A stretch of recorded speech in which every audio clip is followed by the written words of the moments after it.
Candidate du clan présidentiel, Camille Gallière-Minier reprend la première circonscription de l'Isère à la France Insoumise. L'avocate a été élue dimanche avec 64,28% des voix face au candidat de l'Union des gauches, Liès Loufoque. Refusé par l'État en 2021, l'encadrement des loyers débarque ce lundi dans la métropole de Grenoble sur un périmètre plus restreint. Une façon d'éviter les abus pour son président, une mesure imparfaite selon la FNAIM. Et puis pas de titre de champion d'Europe pour les brûleurs de loups cette année. À Cardiff, les Grenoblois se sont inclinés face aux Gallois. Une expérience qu'il faudra mettre à profit pour remporter le championnat et la Coupe de France. Bonsoir à toutes et à tous, ravi de vous retrouver dans ce JT du lundi 20 janvier 2025. Du lundi au vendredi à partir de 18h, l'essentiel de l'actualité du Grand Grenoble. Changement de sexe et changement de bord dans la première circonscription de l'Isère. C'est donc une femme issue de la majorité présidentielle qui s'apprête à prendre la place laissée vacante depuis octobre par Hugo Prévost, élu pour le nouveau Front populaire en juillet. Au terme de la législative partielle dimanche soir, Camille Gallière-Minier s'est imposée face au candidat de l'Union des gauches, la France Insoumise, Liès Loufoque, avec un peu plus de 64% des voix. Des résultats qu'elle est venue célébrer à la préfecture de l'Isère. Voilà, ce qui a gagné ce soir, c'est la voie du dialogue, c'est la voie du compromis, de l'unité nationale qui finalement l'a emporté. C'est ce que j'ai porté pendant toute ma campagne. Demain, dès les prochains jours, je continuerai à porter cette méthode pour rechercher un budget qui soit le budget de la France et qu'on va pouvoir construire par des compromis et qui puisse répondre surtout aux urgences des habitantes et des habitants de la circonscription et des Français, c'est-à-dire l'accès à la santé, le pouvoir d'achat, la sécurité et la prévention, et puis bien sûr aussi avec notre obligation qui est celle de la transition écologique et du renforcement du lien social. Il y a un sujet qui a importé à certains candidats et à moi aussi, c'est-à-dire la protection de l'enfance, que je m'engage aussi à porter à l'Assemblée de façon forte. Et c'est un sujet que je connais parce que je l'ai déjà porté lors de mes précédentes fonctions. Et puis évidemment aussi, ça a été un autre thème extrêmement important de cette campagne, c'est cette candidature de proximité, ce dialogue de proximité. Je continuerai à le porter pendant tout mon mandat. Une fois encore, ce résultat qui est un beau résultat, c'est vrai que c'est très réconfortant et ça me donne une énergie extraordinaire pour pouvoir maintenant mener et prendre cette confiance qui m'est donnée pour en être fier et être à la hauteur des attentes des électeurs et des électrices qui m'ont fait confiance, et demain être la députée de tous les habitants et les habitantes de cette circonscription, à la fois du Grésivaudan de Grenoble et de tous les quartiers de Grenoble. Hier, le taux d'abstention était quasi similaire à celui du premier tour, à 38% contre 36% dimanche dernier. Liès Loufoque, lui, n'était pas présent à la préfecture. Dans un communiqué, il s'est dit fier d'avoir contribué à porter la question des droits de l'enfant au cœur du débat politique. Seul représentant de la gauche à cette soirée, Éric Piolle. Alors qu'au premier tour, Grenoble avait placé Liès Loufoque largement en tête, au second, il ne devance son adversaire que de 30 voix. Et ce n'est guère mieux ailleurs. Non, là, quand on voit les scores, Saint-Imier, on fait 14%. Même la tronche, où on est très loin, 34%. Le Sapé, où on était devant largement au premier tour et où on est à 47%. Et Grenoble, où on sera devant d'un cheveu. C'est en début de soirée, je disais, je ne suis pas sûr que Liès Loufoque soit devant à Grenoble. Il sera devant, mais vraiment d'un cheveu. Participation, et c'est sûr, en nette baisse, et c'est sûr que c'est moins notre électorat qui va voter. Ici, nous avons vu que ce NFP il était encore bien vivant et que tout le monde est venu, de leaders socialistes, de leaders écologistes, de leaders comme de la société civile. Lucie Castet était là, Clémence Guettet mercredi, Lucie Castet jeudi, Clémentine Autain, Marine Tondelier vendredi. Donc ça, c'est la partie réjouissante, cette mobilisation, de même que la mobilisation des militants. Donc ça, c'était plutôt la partie positive, la dynamique qu'a su créer Liès Loufoque autour de lui et cette envie de NFP. Sauf dissolution, c'est en 2026 pour élire leur maire que les électeurs seront de nouveau appelés aux urnes. Mais pour le maire de Grenoble, cette législative n'a pas forcément de sens pour la suite. Une partielle, il n'y a pas grand-chose à en tirer. C'est une élection très précise, avec une participation très basse et un contexte très singulier. Donc il n'y a pas grand-chose à en tirer, notamment pour des municipales où les contours politiques sont assez différents. Mais voilà, ça fait une élection intermédiaire qui est très opposée à juillet, où il y avait en plus, notamment la dynamique NFP, plus le rejet d'Olivier Véran et de tout ce qu'il y avait eu autour de la médecine esthétique et du porte-parole du gouvernement. Pour l'instant, aucun candidat dans la lignée d'Éric Piolle n'a officiellement été désigné pour briguer la mairie, même si le nom de Laurence Ruffin revient régulièrement. De l'Assemblée au ministère de la Santé, l'ex-député de l'Isère, Yannick Neuder, était en visite à Grenoble ce lundi, aux côtés du procureur de la République de Grenoble, notamment Éric Vaillant.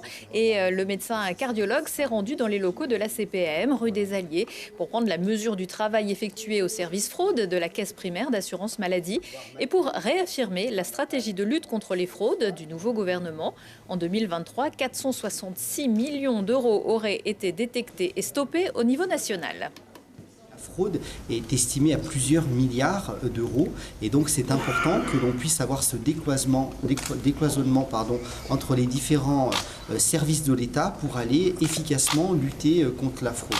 Donc ici, cette expérience à Grenoble au niveau de la Caisse primaire d'assurance maladie n'a pas débuté hier. Elle est montée en puissance avec une restructuration d'un service, avec un pôle d'enquêteurs pour pouvoir justement dépister ces cas de fraude. C'est un pôle qui a une vision interrégionale. Il faut aussi, particulièrement ici à Grenoble, comme dans beaucoup d'endroits en France, quand il y a des produits, des revenus qui sont issus, par exemple, du deal de drogue ou de choses qui ne sont pas légales, et bien que ça puisse être pris en charge dans les revenus pour soit suspendre des prestations, comme on peut le faire au niveau de la caisse d'allocation familiale, on peut le faire au niveau de la caisse primaire d'assurance maladie. Je serai extrêmement vigilant avec l'ensemble des forces qui m'entourent, de pouvoir faire le plus de lutte contre la fraude. C'est des milliards d'euros pour la santé des Français que nous gagnons et ça permet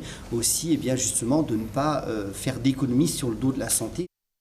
Le montant du préjudice détecté en 2022 à la CPAM de Grenoble se monte à 4,2 millions d'euros. Ce lundi, en début d'après-midi, un homme a été admis au CHU de Grenoble en urgence absolue après avoir été percuté par un véhicule sur l'A480. Pour une raison inconnue, le quadragénaire était sorti de sa voiture et se trouvait sur la bande d'arrêt d'urgence à hauteur de Comboire, dans le sens Lyon-Grenoble. L'automobiliste roulait à 70 km/h, la vitesse en vigueur en raison d'un pic de pollution toujours en cours. Depuis samedi, il est également possible de voyager sur tout le réseau du SMAG avec un seul ticket toute la journée. Le dispositif d'encadrement des loyers est entré en vigueur ce lundi dans 41 communes de la métropole de Grenoble. Dans les territoires considérés en zone tendue, l'idée est de maîtriser la hausse des loyers et protéger le pouvoir d'achat des locataires. Au total, 65 000 locataires du parc privé sur le territoire grenoblois sont susceptibles d'être concernés. Et pour savoir si votre logement est concerné, la métropole a mis en place un simulateur sur son site internet. Elle se base sur un diagnostic extrêmement précis aujourd'hui de la pratique des loyers dans notre territoire, commune par commune, quartier par quartier, îlot par îlot. C'est des données qui nous proviennent tout simplement de l'Observatoire des loyers et qui permet de définir des zones qui sont tendues ou d'autres qui sont moins tendues. Et du coup, le périmètre s'applique sur ces zones tendues, là où des loyers potentiellement peuvent être supérieurs à un prix moyen qui est défini par la préfecture, par les services de l'État locaux, et sur lequel le propriétaire a un droit de mettre en place un loyer autour de cette valeur moyenne, entre plus ou moins 20 et 30% tout simplement.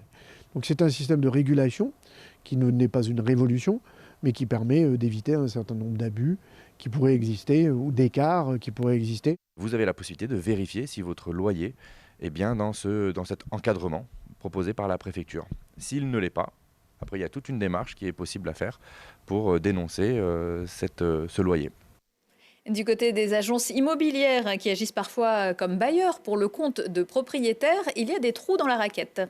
Sur le dispositif sur l'encadrement des loyers, sur la métropole de Grenoble, on a été conviés aux réunions de préparation, à la commission consultative de l'Observatoire local des loyers qui détermine les valeurs de référence, parce que ça ne concerne que le parc locatif des bailleurs privés qui louent en résidence principale leur logement. La tension locative était surtout sur les petites surfaces. Il manque de logements de petites surfaces, donc c'est l'offre et la demande, il y avait une tension.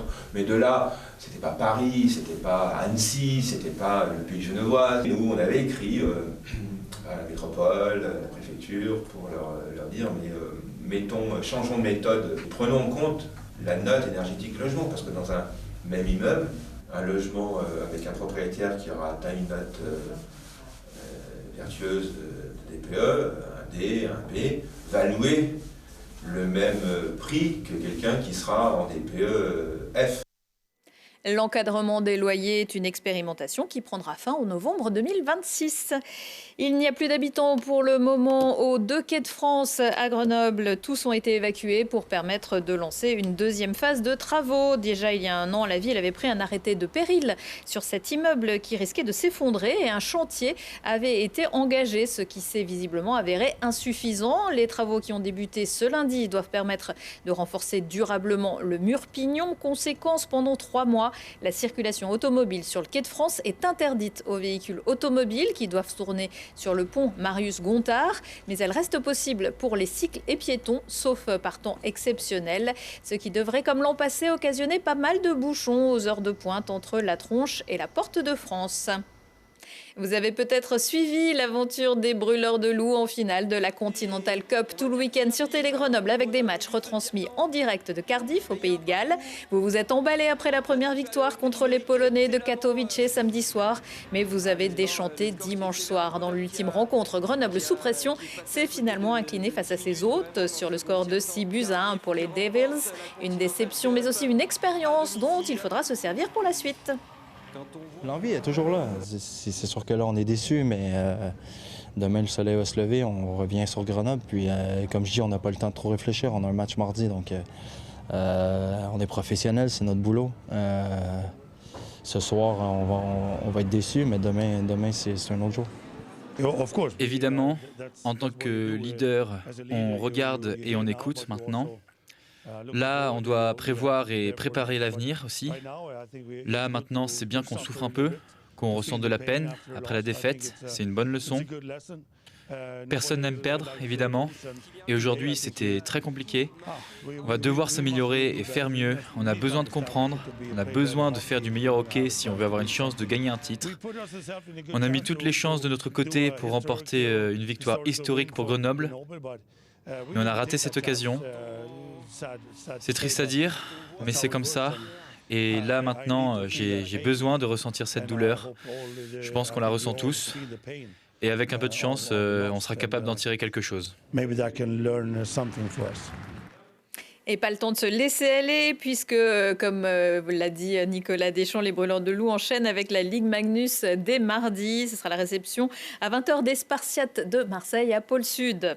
Plus d'infos dans cette Coupe d'Europe dans le Sport Express. Après ce JT, Mirko Pesci reviendra également sur la victoire du GF 38, 1-0 face à Martigues vendredi. Grenoble qui est désormais un nouvel entraîneur. Il s'appelle Franck Rizzetto. La Grande Odyssée VVF revient en Isère. La plus grande course de chiens de traîneau à étapes d'Europe termine sa 20e édition en beauté. La soixantaine de mushers et leurs 600 chiens seront mardi au Sept-Lô, mercredi au Col de Porte et pour le final jeudi à Villard-de-Lans. La délivrance après 400 km de course et 12 000 mètres de dénivelé. Et sur chaque étape, des rencontres avec les sportifs à 2 et 4 pattes ainsi que diverses animations.